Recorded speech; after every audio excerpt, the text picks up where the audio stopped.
It's just reconnecting. I'm sorry, Amanda. Okay.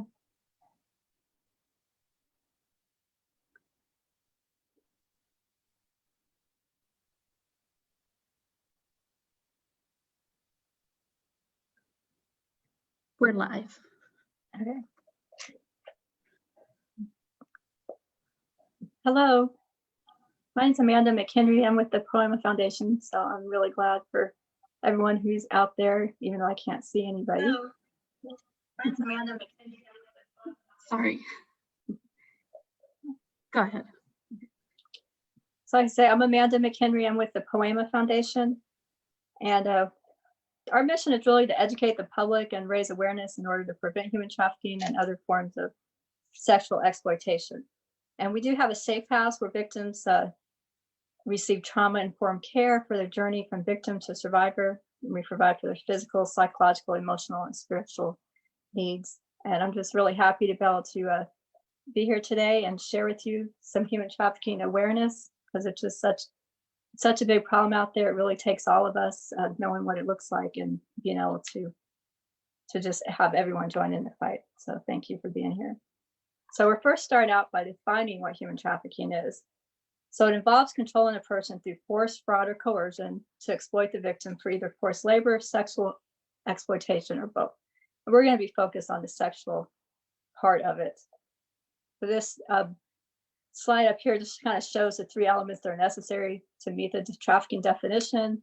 So you have the recruiting, harboring, or moving, or obtaining a person with the means of the force, fraud, or coercion for the purpose of the involuntary servitude, debt bondage, slavery, or sexual exploitation.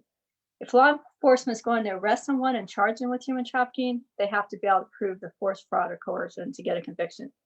The only exception is in the case of a minor. A minor can never consent. There's no such thing as a child prostitute. They don't need to meet any of these things for it to be human trafficking.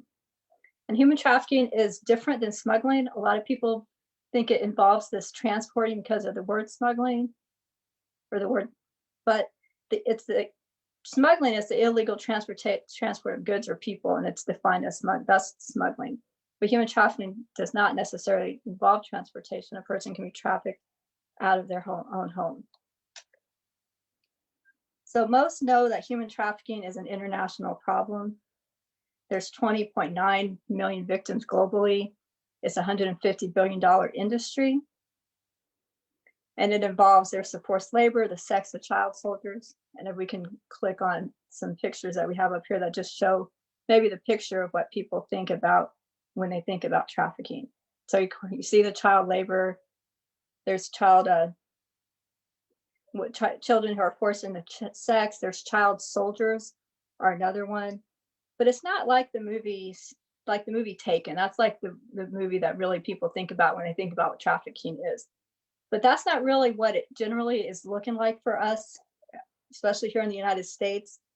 They really say only 1% to 2% of human trafficking victims are abducted, and there's a lot more nefarious means of how trafficking is happening. People can seem like they're living a totally normal life, and they can go to school and they can be trafficked at night. No, they can live at home with their family and they can be trafficked. And with the Poeima Foundation, we're focused on the sex trafficking, which is the prostitution, the pornography, and the sex tourism. So we do know that it's a problem in the United States. And we'll just look at some statistics. Statistics are challenging, but we do try to put some up. This is a picture from, I believe this is 2018. These are reported cases of human trafficking in America. And we can see that it really does happen everywhere. Some places have a lot more reported instances of it, but it is happening everywhere. And these are reported human trafficking. So that doesn't even count what's not reported. And if we go to the next slide, we'll see some more. This was from a report that was done in 2017. It talked roughly 234,000. So it talked about 313,000 human trafficking victims. Approximately 234,000 were the victims of labor trafficking, and 79,000 minors and youth were the victims of sex trafficking. And as we can see on this slide here, the traffickers exploited $600 million from the victims of labor trafficking, and the minor and sex trafficking cost the state of Texas approximately $6 billion. So that's certainly a lot of money that could really be used in better places if we didn't have to fight this ugly thing. So if we go to the next slide, we'll take a look at some, just who are the victims, who's the vulnerable. It's really anyone who's vulnerable. There's so many cases that can make a person vulnerable, and it really doesn't have to do with race or economic status. I mean, anyone really can be trafficked if they have, especially if they just have certain vulnerabilities. Age is a big factor. The prefrontal cortex is not fully developed until the age of 25. And so that's the decision-making part of the brain. So that's certainly a big factor. Dysfunctional families, although that's always challenging because I feel like we all have some level of dysfunction in our families. History of trauma and abuse is a big thing.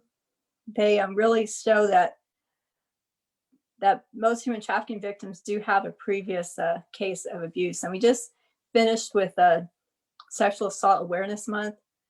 And that's, with human trafficking, it's just very much compounded the problem, because the person may already have been sexually assaulted, and then they become a human trafficking victim, and then they can continue to be sexually assaulted. And it really just compounds everything it makes it challenging, even just helping them be on the road to restoration. Drug use by parents is a big vulnerability. Not only in this case, a parent may just be really negligent of their child because they're just so caught up in their addiction. But then in other cases, they may end up trafficking their own child to pay for their addiction.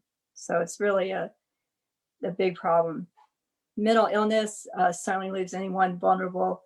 Runaways are huge. And they say that within 48 hours of a child either running away from home or losing their home, that they're going to be approached by a trafficker. And the homeless and the foster care is certainly a very vulnerable population, because a lot of times that makes it easy for traffickers to really be able to manipulate and lure them in. So we can go to the next slide. So this is just a look at some numbers of the high-risk youth. In 2019, NCMEC had reported over 26,300 endangered runaways. And in 2018, they had 92% of runaways were considered endangered. 1 in 6 endangered runaways are probable trafficking victims, and 88% of runaways were in state or foster care in 2018. So it just shows how much that population is really vulnerable. The average age of the sex trafficking victim was 15. And the cases do include male and female reported in every case. And we are starting to hear more and more about the males. I mean, they are victims too. I mean, Poeima works with females, but we're certainly very aware and support those who are helping males be able to have restoration and be rescued from this. So if we can go to the next slide. So let's take a look at who the traffickers are. So, and we have a couple more pictures on here, and one more as well. So we see family, and we kind of talked about this a little bit. Traffickers are family members. We mentioned the drug use, and that's a big factor. There was a case, I think it was last year, of a woman who would pick up a relative from school and take her to motels during the day and traffic her, and she was arrested.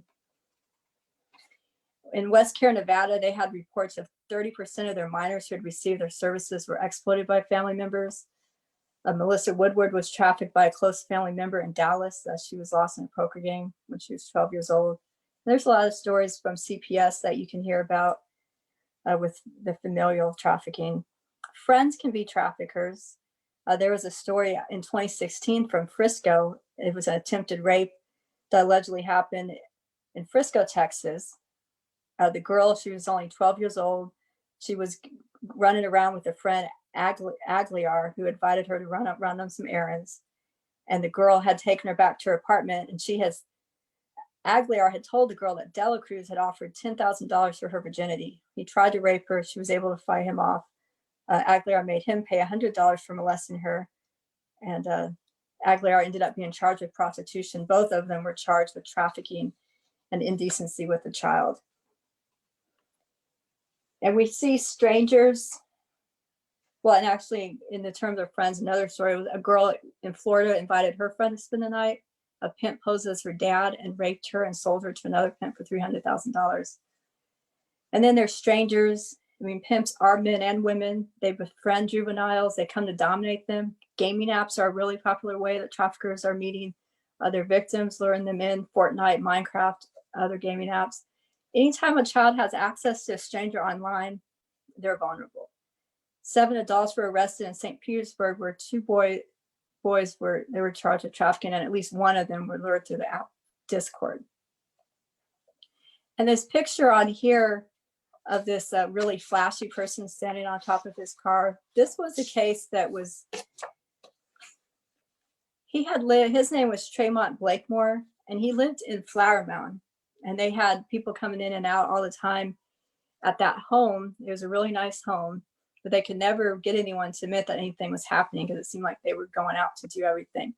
And then he did end up moving to another high upscale neighborhood in Fort Worth, where he ended up being arrested. He's 40 years old. He was charged by a criminal complaint with sex trafficking through force, fraud, and coercion. He made an initial appearance back in September of it was not 2019, but 2018. That was when he was first arrested. His nickname was Magnificent. They say they thought he trafficked hundreds of women across the United States between 2011 and 2018. And Blakemore allegedly cultivated an environment of paranoia, demanding near constant updates from the victims. He forced them into commercial sex and doling out severe physical punishment to those he thought were keeping secret. There was one girl that wanted to get out, and he had shoved her into a air conditioning unit and thought, he's trying to make an example of her. But this was a pretty big case. It's a federal case, and he was back in court on 9/11 of last year. I think that's when he was actually charged federally, was last year.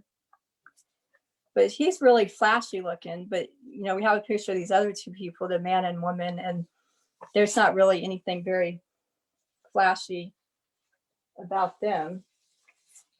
But they ended up, sorry, I just lost my notes. So this was Shayla Williams and Jacob Williams are the 2, the man and woman up here.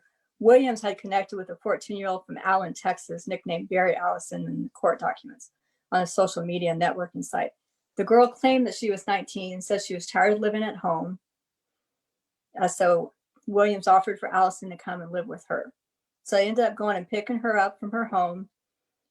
And this supposedly happened in July of 2012, took her to an extended stay hotel in Louisville where they gave her drugs and they both had sex with her, according to the court records. They took photos of Allison, posted them to websites advertising sex. A UNT professor bought her, some UNT students bought her. There were at least 6 men with Denton zip codes who had purchased her. They left Louisville, they traveled with her to Louisiana, New Mexico, Colorado, Kentucky, and Florida, and where the teenager had sex with approximately 30 men. They had charged $100 for 30 minutes and $150 an hour for an hour with Allison. All the money went to Jacobs, and Williams had helped arrange the meeting, according to the court documents. They ended up back at the Louisville motel or hotel where Williams and Jacobs had abandoned her. The police located her. They ended up locating them at another motel. This was the first human trafficking case that was tried in Denton County. The judge sentenced him through a plea bargain for 20 years in prison. Shayla Williams received 5 and 2-year sentences. She was released in 2017, but then she was arrested again for violating the sex offender registration requirements. And then we also have this really respectable looking person here, this military veteran, Nathan Tatarko. He picked up a 14-year-old girl that he saw walking by the mall in the rain. He had sex with her, gave her alcohol. A friend of his also had sex with her. Then they had her dancing in clubs and soliciting sex. The girl was rescued when he was pulled over for a traffic violation 3 days, I think it was 3 days later. And he ended up with 3 years probation for whatever reason, maybe because he is this, military veteran and seemingly respectable member of society. I mean, things are getting better though, as far as tougher sentences for traffickers. And boyfriends are a really big way that this is happening, that traffickers, they pretend to be a boyfriend. So they really come in as a knight in shining armor. They build this really romantic relationship, and then they just really are able to manipulate the victims through a web of deceit and lies so that they're able to really get them to be loyal to them. Even when things change into violence, they're still able to keep them under control. Teresa Flores, her story is told in this book, A Slave Across the Street. And this is what she said. I was 14 years old, and the way the pimp came at me was that at first I didn't even know he was a pimp. He came at me like a boyfriend. Yes, he was an older boyfriend, but he cared about me. 6 months later, he told me, let's run away together. We can have a beautiful house and family. And I did believe him, and he ran away. And then the story changed, and I met the other girls that he had in his stable, and I had to go out every night and work the streets. The alternative was being gang raped by a group of pimps while everyone watched. And there was a recent study by the University of Texas, and in that study, about half of the individuals from that study had experienced sex trafficking. They had been forced to participate by their romantic partner. Let me go to the next slide. So I just wanted, these are just a few slides. I don't know how, hopefully you can see them, but these are from the university, from the UNT social media. And whenever this has to do with sugar daddies, and we include this because they really use similar techniques. And in some cases, you know, you don't know who the people are, that they can really lure their victims in this way also through these sugar daddy websites. But every time they would post pictures of girls, you could see, like, here's this one, I'm a sugar mommy looking for real and honest sugar babies to spoil with money. My goal is to satisfy financially. And that's a big factor too with human trafficking victims. What makes them vulnerable also is that financial aspect. And this one, here's another one, looking for a loyal and honest sugar baby to spoil. It's the same one, but another one, show me all the kids. I guess it's just the one, to spoil with good things in life. Kindly DM me if you're interested. And I think we have one more of the sugar daddies. Hello, I'm Anthony Benson. My name. I am a simple man who is looking for a sugar baby to spoil silly with love and so much money. Please reply if you're interested. So, I mean, this is just the way, this is a really big way that this is happening, that traffickers are being able to recruit victims, is they, through that lure of the sex or the money and nice things in life. And for college students, that can be a vulnerable time, just that wondering how you're going to meet tuition and how you're just going to pay your living expenses. It can be very tempting. But the problem with the sugar daddies is it might sound really good, but you don't really know who these people are and what can happen. They can end up using blackmail. They can do all kinds of things to really turn it into a really bad situation. So if we look at the business, I mean, that's what sex trafficking is. It's a business, a huge business. You have the supply, the distribution, the demand. And unfortunately, if we didn't have that demand, we wouldn't have this problem. So we go to the next slide.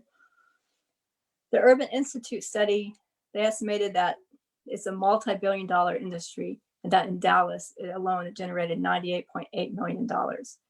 And this was a story from 2015. This was a federal case of Tencia Medelis, 68 years old, matriarch pimp. She was a grandmother, made $1.6 million tax-free from February 2012 to August of 2013.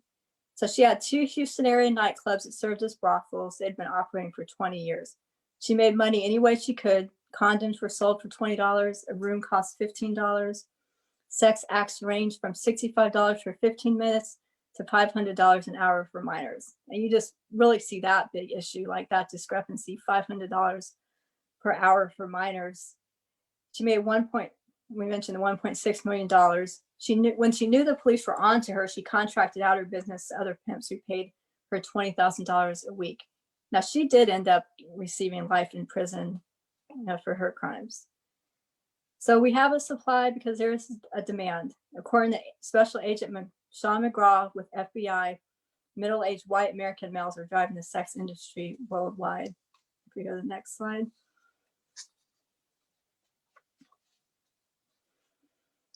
So the buyers, average men, doctors, lawyers, business professionals, students, etc. And even the same with the sugar daddies, they tend to be these average men, doctors, lawyers, business professionals. And I really like this this quote because it just really kind of sums up what's happening here. The essence of prostitution is the misuse of another person's helplessness for sexual pleasure.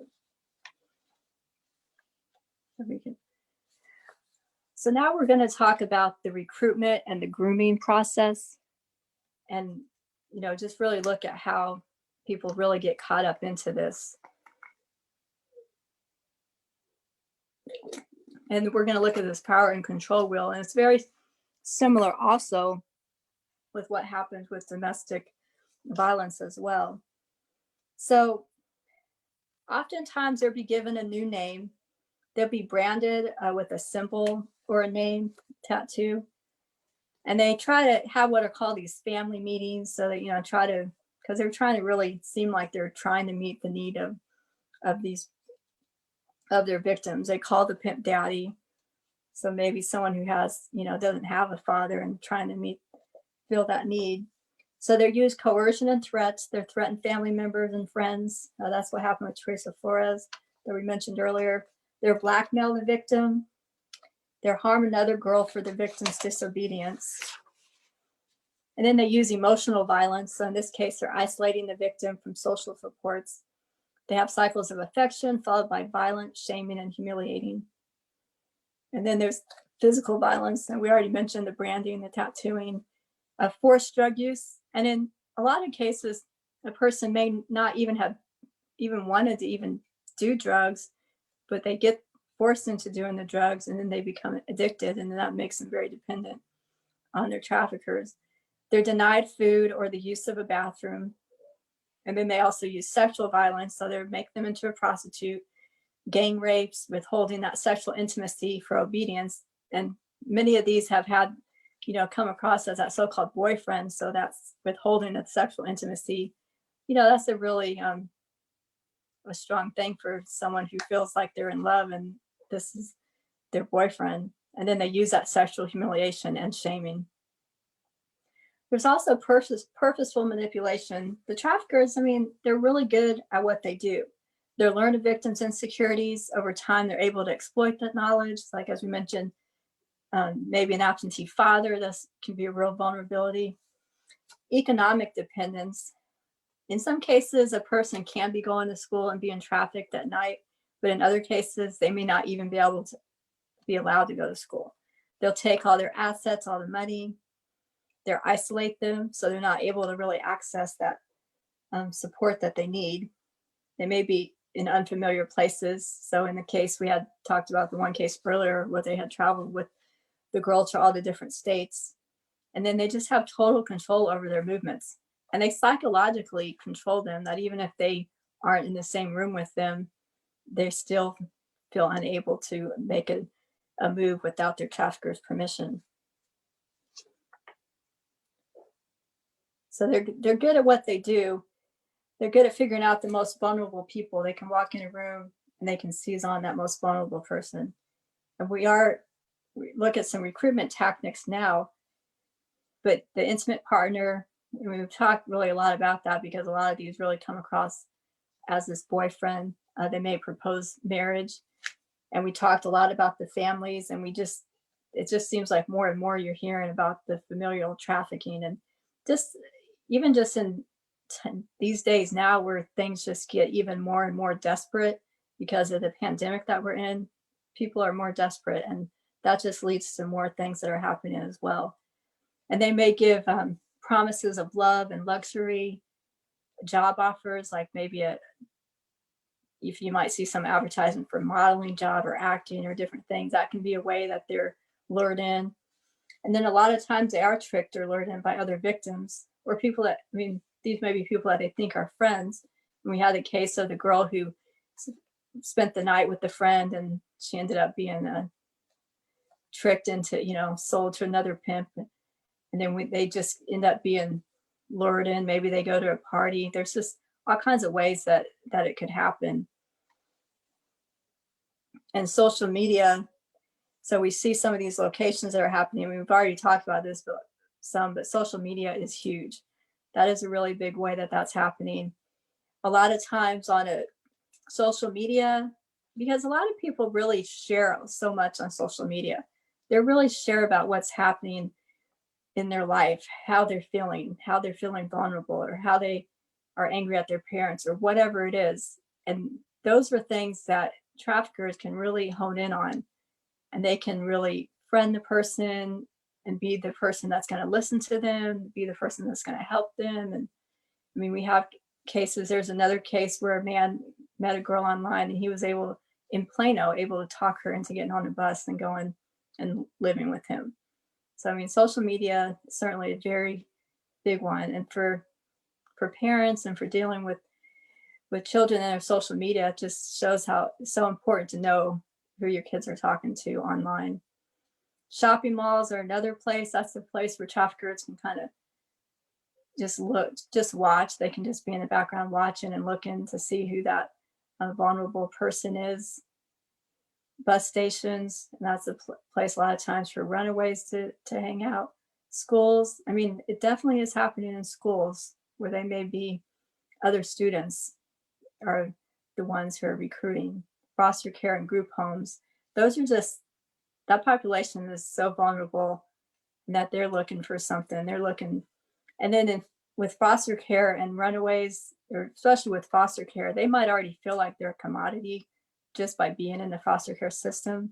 So it's not really so hard for them to think about being trafficked. It's not hard to make that leap because they already have that idea with it. So next slide.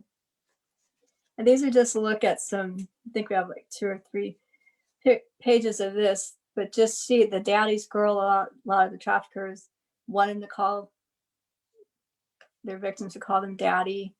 Their functioning barcodes. And we have the money here. Crowns are very popular as well. A lot of times it'll be the name of the trafficker.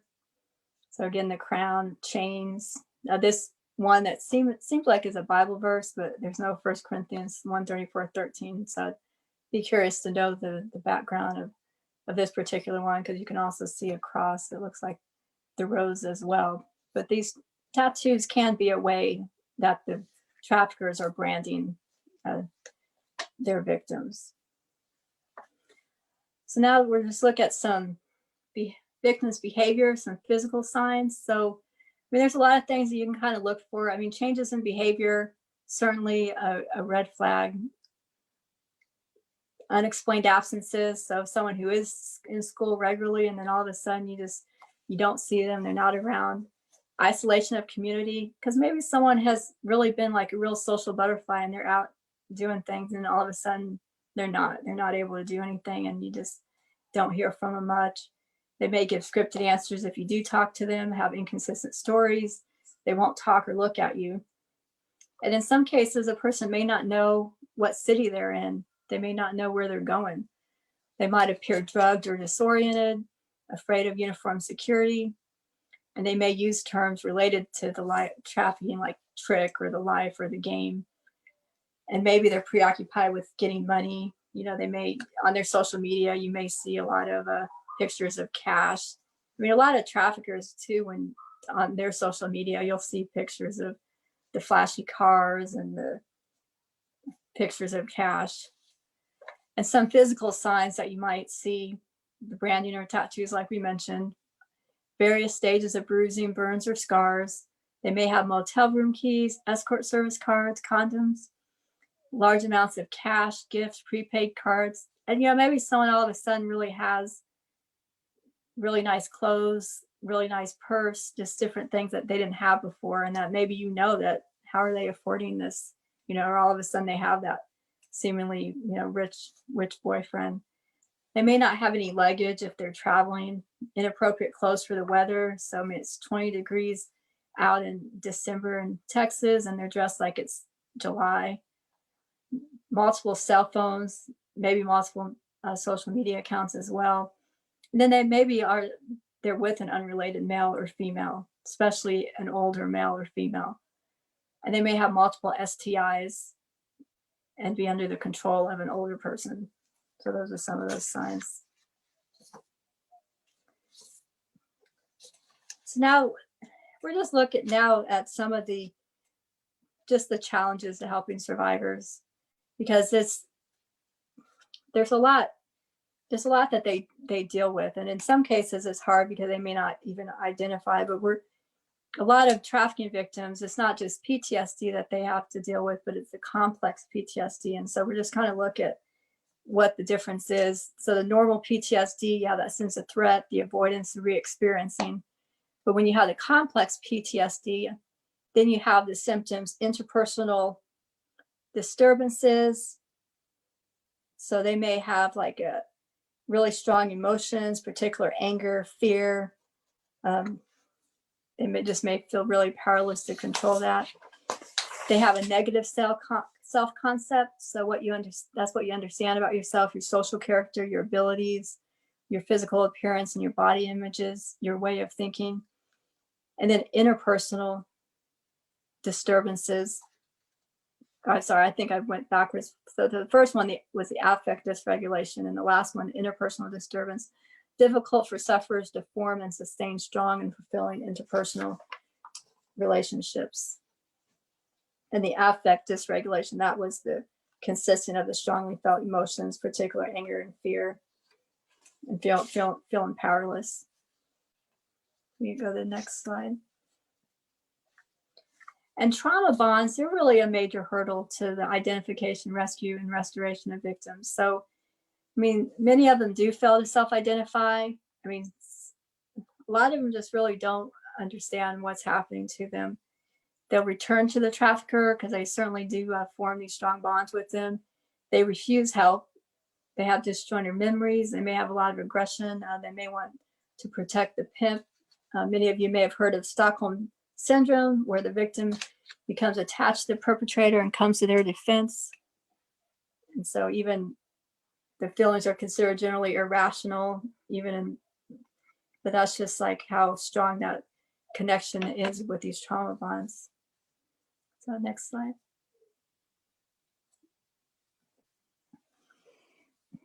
So some trauma, talk a little about trauma, and then we're going to talk about what we really are focused on is trauma-informed care.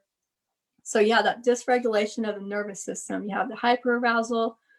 So you have anger, panic, and phobias, irritability, hyperactivity, frequent crying and temper tantrums, nightmares, night terrors, regressive behavior, increase in clinging behavior, and running away. And then the hypoarousal, you have the daydreaming, the inability to bond with others. There's inattention, forgetfulness, shyness, and physical symptoms can be the eyes widening, pale skin, complaints of being cold, and a flat affect. The next slide. So as I mentioned, we're really focused on trauma-informed care when we're dealing with trafficking survivors, but some triggers can be the 5 senses. I mean, certain smell can really trigger a person, seasonal time sensory reminders, holidays can be a big time. My understanding is that Halloween for a lot of survivors can be a tough time because a lot of really bad things can happen around that time. Sex, boredom, and loneliness. And you have insomnia and hypersomnia, injury, surgery, pain, anger. So these are just some of those triggers. So this is just a slide that kind of compares, like we're really very focused on trauma informed. And this just kind of shows the difference, looking at the different types of ways of trying to help a person. So in like the not trauma informed side of things, clients are sick, ill, or bad. Their behaviors are considered immoral and they need to be punished. They can change and stop. The idea is that the clients can change and stop that immoral, destructive behavior if they only have the motivation. And they're really focused on managing and eliminating those client behaviors. Staff should come to work every day at their best. They should perform to leadership's expectations. The system of care should be created to minimize short-term costs and eliminate immoral behaviors. But if we look on the other side of things with trauma-informed, clients are hurt and suffering. Clients' behaviors are survival skills developed to help the client live through the trauma, but may cause problems in the client's life. So it's really trying to kind of take a more understanding look at why they do what they do. clients, they need support, trust, and safety to be able to make that change and heal. So we really want them to feel like they're in a safe environment to have that healing. It's trauma-informed care also is about recognizing staff and programs' potential to re-traumatize, provide opportunities for clients to heal from their trauma. That can be a challenging thing. Some programs may be really strict and really not give a survivor a lot of freedom, and that can just feel just as bad for them as the situation they were in if they feel like they have no control. Leaders need to create strong organizational cultures to combat that trauma and stress associated with working with clients. And the system of care invests in healing trauma, improves outcomes, and saving money over the long term. Next slide.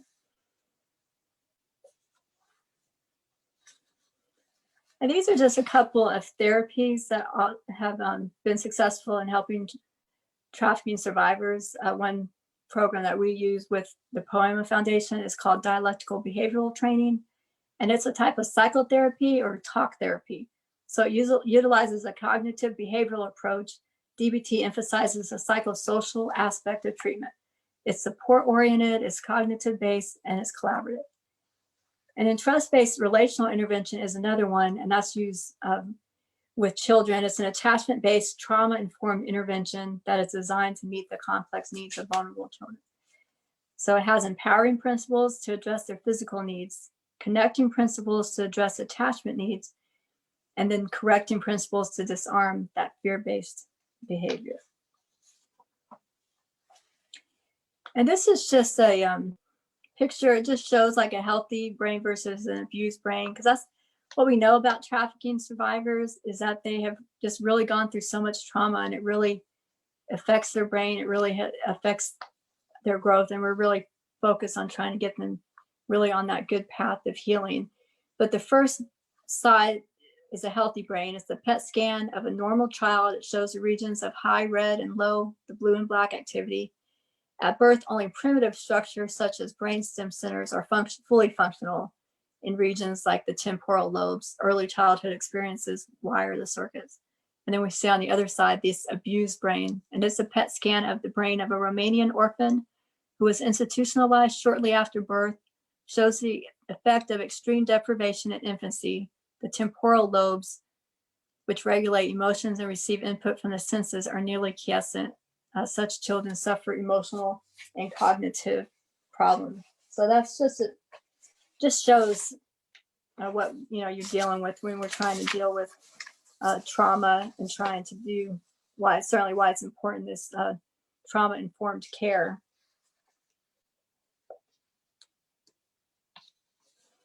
I think I missed this note earlier, but like there was another study that I wanted to make you aware of. It's called To the Public, Nothing Was Wrong with Me. And it was put out by the University of Texas. The final report was March of 2019. And in that study, it found that economic necessity appeared to be the primary driver for most sex trafficking victims. And we mentioned the average age of sex trafficking victim was 15 in that. But just kind of wrapping up, I mean, trafficking is happening all over. It happens next door. It happens at school. And it happens really to all races, all economic classes. Vulnerability is a big thing. And I'm really big on how can we help other people like not fall into this? Like people that we know that are vulnerable, being able to help them and be able to help them get help that they need so that they're not going to fall prey to traffickers. I just think that's a really big part of prevention. And it's really about all of us being able to be involved. If we see something, say something. You can call the National Human Trafficking Hotline. So the number's on here, 888-3737-888. Or you can text Be Free 233-733. So you can call this number if you see anything. But also, if someone is being trafficked themselves, they can also reach out to this number to get help. And so if you know of someone who you think might need help, who might be trafficked, but maybe they're not willing to talk to you, maybe you can make them aware of this number. And the Poeima Foundation One thing that we do is we go out once a month with posters of underage missing children, and we go to hotels and truck stops and other places. It's a way to help raise awareness, is to try to get tips to bring the missing children home. But that's just another thing that we do. And if you can always contact me if you have any questions about Poeima Foundation or other ways to be involved.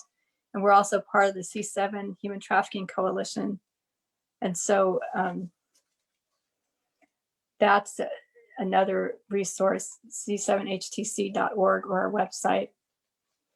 My understanding about the statistics with the Sure Days at NCTC, I haven't heard any numbers for NCTC as far as the statistics. My understanding, I thought that UNT, that I heard that they were like number 6 or something like that in the nation, 6 or 9, one of those two numbers. NCTC, I mean, they may not focus, they may be focusing more in on the bigger colleges to try to get those numbers. So unfortunately, I don't have that number.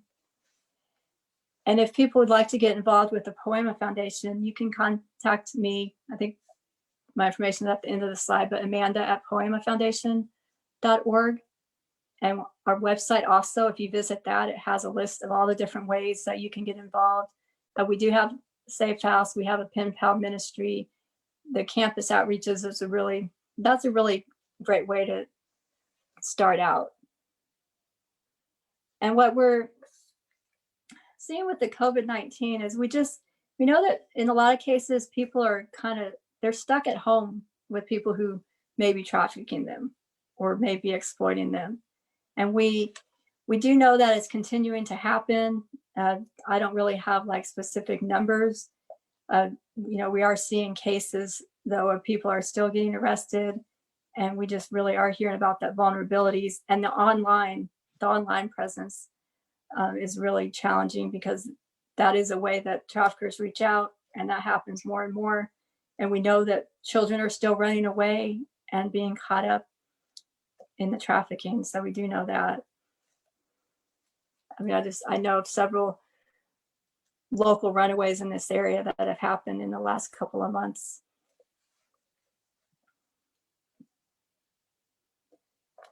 So it looks like there aren't any other questions, but I do thank you for your time, and feel free to contact me if you have any other questions. And if there's anything, I can always direct you to someone who would have an answer for anything that I don't have. But I'm just really thankful to NCTC for this time and for being part of fighting human trafficking. So thank you so much.